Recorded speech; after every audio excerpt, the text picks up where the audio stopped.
Bonjour à toutes et à tous et bienvenue dans cette vidéo où on va parler du tout nouveau Panasonic GH6 qui vient d'être annoncé. Pourquoi je fais cette vidéo? Parce que je suis un très grand utilisateur de GH5 depuis quasiment leur sortie, depuis 2017. Vous avez vu, là c'est le GH5e que j'ai, donc j'ai 5 GH5 que j'utilise au moins une fois par semaine depuis 2017. Donc c'est vraiment, enfin je suis un très gros utilisateur de GH5. Je les utilise pour faire des captations de spectacles, je les utilise pour faire tout ce qui est reportage, tout ce qui est setup léger, tout ça. Donc voilà, c'est vraiment quelque chose que j'utilise vraiment au quotidien. C'est sans doute les caméras qui ont été le plus rentables de l'histoire de ma carrière. Et on va essayer d'en parler aujourd'hui parce que le GH6 est arrivé. Je vais vous montrer ça tout de suite. Hop, je ne suis pas du tout sur la bonne page. Voilà, le GH6 qui finalement ressemble énormément au GH5. Il est un petit peu plus gros, mais globalement, ça reste un GH5 et c'est ça qui va être très intéressant et dont on va parler aujourd'hui. Par où commencer? Alors déjà, on va parler des formats d'enregistrement parce que c'était probablement un des gros défauts du GH5. Là, on est en ProRes 422 HQ. Alors, qu'est-ce que c'est? C'est un format d'enregistrement plutôt professionnel. Beaucoup vont dire que le ProRes permet d'avoir une meilleure qualité. Alors, en partie, c'est vrai, mais en fait, l'intérêt du ProRes, c'est surtout que c'est très facile à lire pour des ordinateurs. Donc, quand on fait des très gros montages en multicaméra avec de l'étalonnage, des effets, tout ça, et ben, c'est beaucoup plus léger de lire du ProRes. Donc, c'est une très bonne chose pour les professionnels. Tous les modes vidéo dont on va parler après vont fonctionner en 10 bits, ce qui n'était pas le cas sur les premiers GH5, où si on passait en 4K à 50 ou 60 images secondes, on passait en 8 bits. Dès qu'on voulait faire du ralenti, on passait en 8 bits. Donc là, tous les modes vidéo globalement sont en 10 bits, ce qui est une très bonne chose. Le GH6 ne fait pas l'erreur qu'ont fait beaucoup de constructeurs, notamment Canon que j'adore, important et tout, je suis très fan de leurs produits, mais à faire un peu de marketing, genre, je sais pas, le R5 par exemple, il fait de la 8K, ouais, mais en fait dans les faits, on se rend compte que la 8K elle n'est pas vraiment utilisable. Là, ils n'ont pas du tout fait ces choix-là. Parce que là, on part sur de la 5,7K, donc qui est d'une résolution un peu plus haute que le 4K, qui permet de faire en gros de la 4K clean, mais qui n'a pas spécialement d'intérêt en lui-même. Ça permet de faire un peu de stabilisation ou faire de l'upscaling. Voilà, c'est pas forcément quelque chose qui va faire vendre. Je vais pas changer mes GH5 pour avoir de la 5,7K. Mais ça peut monter à 60 images secondes en 10 bits, donc ça c'est super. Mais la vraie bonne nouvelle, c'est qu'on peut faire à la fois de la 4K et à la fois de l'Ultra HD à 120 images secondes en 8 bits. Donc ça, c'est vraiment très cool. On peut faire du 1080p jusqu'à 300 images par seconde. Encore une fois, très cool. Je crois aussi en 10 bits, et donc ça, c'est très chouette. Donc là, on a quand même beaucoup de possibilités créatives. Sachant que là, on était limité en 4K 60 et 1080p 180. Donc voilà, on a fait une beau step up. En photo, on passe à 25 millions de pixels. Là, je crois qu'on était à 21 ou quelque chose comme ça. C'est une upgrade. Beaucoup vont dire qu'on ne fait pas de photo avec un GH5. Je ne suis pas forcément d'accord avec ça. Moi, je sais que c'est un appareil que je peux vraiment conseiller comme appareil polyvalent. Si vous faites à la fois de la photo et à la fois de la vidéo, que vous voulez un appareil relativement petit, je peux vous conseiller un GH5 même pour faire des photos, même s'il n'a pas été vraiment développé pour ça à la base. Je trouve qu'il reste très performant et c'est pas le meilleur, mais il n'a pas forcément à envier à des appareils beaucoup plus haut de gamme. Toujours une très bonne stabilisation de capteur, c'est un des très gros points forts du GH5. On va retrouver cette stabilisation qui apparemment a été même améliorée, donc à tester. Qu'est-ce que j'ai noté d'autre? J'ai noté enregistrement en interne et en externe en simultané, donc on peut enregistrer à la fois dans le GH5 et à la fois brancher un écran externe par exemple qui enregistre, ce qui peut permettre d'éviter d'avoir des problèmes de corruption de mémoire ou des trucs comme ça, parce qu'on a enregistré sur deux supports totalement différents, donc ça c'est une excellente chose aussi. Encore une fois, on garde la vraie prise HDMI pleine, qui est quand même beaucoup plus costaud que des mini ou micro HDMI qu'on peut voir sur d'autres boîtiers. On a 13 stops de dynamique quand on est en log. Le log est inclus, il n'y a pas besoin de l'acheter, sachant que sur celui-là, on devait être à 10-11 DF de dynamique. Donc là, on passe on va dire 11 à 13. C'est très cool, c'est toujours bon à prendre. C'est pas ça qui va changer ma vie, mais c'est toujours bon à prendre. Chose dont je suis à la fois content et pas content, va y avoir un ventilateur intégré, ce qui permet d'enregistrer en illimité sans surchauffe. Je suis pas hyper fan des appareils photo ventilés parce que déjà on perd un peu en étanchéité et surtout on gagne en épaisseur. Alors que l'intérêt de ces appareils, c'est qu'ils sont, je sais pas si on le voit, mais c'est vraiment très très très fin hein, comme appareil. Si je retire ça, on va encore mieux se rendre compte. C'est des appareils qui sont tout petits. Donc voilà, rajouter un ventilateur, ça épaissit un petit peu. En plus de... Ben, mais j'ai eu des problèmes de surchauffe avec les GH5. Donc bon, je suis à la fois content et à la fois pas content. Voilà. Qu'est-ce que j'ai noté d'autre? J'ai noté l'enregistrement son sur 4 pistes séparées. Ça, c'est une très très très bonne chose parce que les GH5 avaient un excellent système d'enregistrement son interne en branchant dessus des prises XLR avec un petit appareil. Là, on va pouvoir enregistrer toutes les pistes séparées. Donc ça, c'est une super chose. J'en suis très content. Et ça, j'en parlerai à la fin, mais j'ai préparé un objectif. C'est pas pour rien. Voilà, j'en parlerai après, mais c'est surtout ça, moi, que je vais avoir retenu de cette conférence.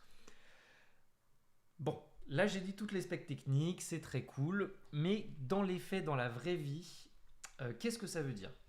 Ça veut dire qu'il n'y a pas de gros changements majeurs, il n'y a pas de gros trucs où on se dit non, mais ça, c'est fou, il me le faut absolument, il faut vraiment que je change. Mais en fait, ils ont réglé tous les petits problèmes que pouvait avoir le GH5 et sur des trucs qui sont pas vraiment très grand public, c'est vraiment des problèmes que seuls les gens qui utilisent des GH5 au quotidien ont été confrontés. Genre, bon, le fait de gagner en dynamique, ça c'est cool, mais le fait d'enregistrer en interne et en externe en même temps, c'est une super chose, c'est vraiment quelque chose de très efficace. Par exemple, ça peut permettre de faire du direct, de sortir un signal hyper clean et en même temps de rec en interne avec une super qualité. Chose qui n'était pas possible actuellement. On pouvait faire des choses similaires, mais on n'avait pas la pleine qualité. Là, on a une super qualité, on peut enregistrer en interne, en externe, même faire du ralenti. Faudrait que vous alliez voir la liste de tous les codecs vidéo avec la résolution, le framerate, machin. C'est vraiment quelque chose qui a été pensé pour les gens qui les utilisent au quotidien.